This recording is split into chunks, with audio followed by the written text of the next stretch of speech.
Hi, എല്ലാവർക്കും നമസ്കാരം. എല്ലാവർക്കും പുതിയൊരു വീഡിയോയിലേക്ക് സ്വാഗതം. നമുക്കിന്ന് ഒരു ക്ഷേത്രത്തിൽ പോയി വരാം.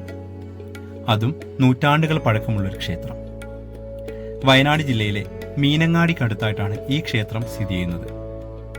ഒരുപാട് പ്രത്യേകതകളും ഒരുപാട് ഐതിഹ്യങ്ങളും നിറഞ്ഞു നിൽക്കുന്ന മനോഹരമായൊരു ക്ഷേത്രം.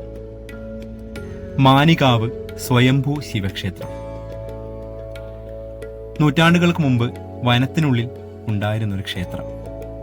ഇന്നീ കാണുന്ന രൂപത്തിലേക്ക് മാറിയിട്ട് ഒരുപാട് വർഷങ്ങളൊന്നും ആയിട്ടില്ല.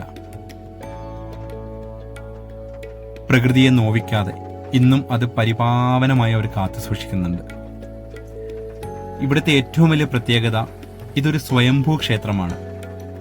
എന്താണെന്ന് വെച്ചാൽ ശിവൻ ഒരു ശിവലിംഗത്തിന്റെ രൂപത്തിൽ സ്വാഭാവികമായി അവതരിച്ചു എന്നാണ് ഐതിഹ്യം. അതിനാലാണ് ഇതിനെ സ്വയംഭൂ ശിവക്ഷേത്രം എന്ന് വിളിക്കുന്നത്.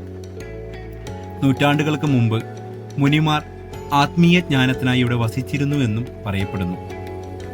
ആ കാലഘട്ടത്തിൽ മുനികാവ് എന്നാണ് അറിയപ്പെട്ടിരുന്നത്. പിന്നീടാണ് അത് മാനികാവായി മാറിയത്. ക്ഷേത്രത്തിന് മുന്നിലായിട്ട് ഒരു കുളമുണ്ട്.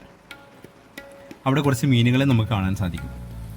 എന്നെ അത്ഭുതപ്പെടുത്തിയ ഒരു കാഴ്ച എന്താണെന്ന് വെച്ചാൽ, ശ്രീകോവിലിന് പുറകിൽ കാണുന്ന കാവിൽ നിന്നും ഒരു ജലസ്രോതസ് ഒഴുകി ഒഴുകി വന്ന് വിഗ്രഹത്തിന് മേൽ ധാരധാരയെ പതിച്ചുകൊണ്ടിരിക്കുകയാണ്. കുറച്ചു നേരത്തേക്കൊന്നുമല്ല, അതിങ്ങനെ നൂറ്റാണ്ടുകളായി തുടർന്നുകൊണ്ടിരിക്കുകയാണ്. രാവെന്നോ പകലെന്നോ ഇല്ല, വർഷകാലമെന്നോ വേനൽക്കാലമെന്നോ ഇല്ല, അതിങ്ങനെ തുടർന്നുകൊണ്ടിരിക്കുകയാണ്. ഗംഗാദേവിയാണെന്നാണ് ഐതിഹ്യം. കേരളത്തിൽ മറ്റേതെങ്കിലും ക്ഷേത്രത്തിൽ ഇതുപോലെ ഉണ്ടെങ്കിൽ ഒന്ന് കമന്റ് ചെയ്യുക, അറിയുന്നവർ. ഞാൻ കണ്ടിട്ടില്ല, അതുകൊണ്ടാണ്.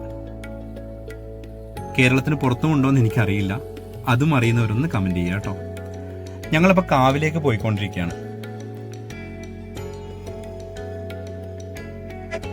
കാവിലേക്ക് പോകുന്ന വഴിക്ക് നമുക്ക് ധാരാളം കുരങ്ങന്മാരെ കാണാൻ സാധിക്കും. ഞങ്ങളന്ന് പോയപ്പോൾ കുറച്ചുപേരെ ഉണ്ടായിരുന്നുള്ളൂ. പിന്നെ ശനിയും ഞായറുമാണ് ഇവിടുത്തെ പ്രധാനം. അന്നിവിടെ ഉച്ചയ്ക്ക് അന്നദാനവും ഉണ്ടായിരിക്കുന്നതാണ്. രാവിലെ കാപ്പിയും എന്തെങ്കിലും ഒരു ചെറിയ പലഹാരവും ഉണ്ടായിരിക്കുന്നതാണ്.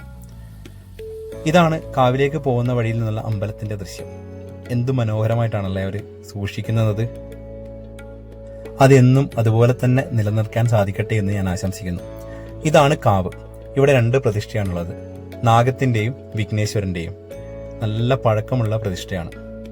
പിന്നെ എനിക്ക് അറിയാൻ സാധിച്ചൊരു കാര്യം, നൂറ്റാണ്ടുകൾക്ക് മുമ്പുള്ള ഇവിടുത്തെ ഈ ശിവലിംഗം, അതിന് പണ്ട് ഇത്ര ഉയരമുണ്ടായിരുന്നില്ല എന്നാണ്. അത് പതിയെ പതിയെ ഉയർന്നു വന്നുകൊണ്ടിരിക്കുകയാണ്. ഉയർന്നുയർന്ന് വന്ന് അതൊരു പൂർണ്ണകായ പ്രതിഷ്ഠ ആകുമെന്നും പറയപ്പെടുന്നു. അറിയില്ല, കേട്ടതാണ്. നമുക്കപ്പോൾ മറ്റൊരു വീഡിയോ ആയിട്ട് പിന്നെ കാണാം. നമസ്കാരം.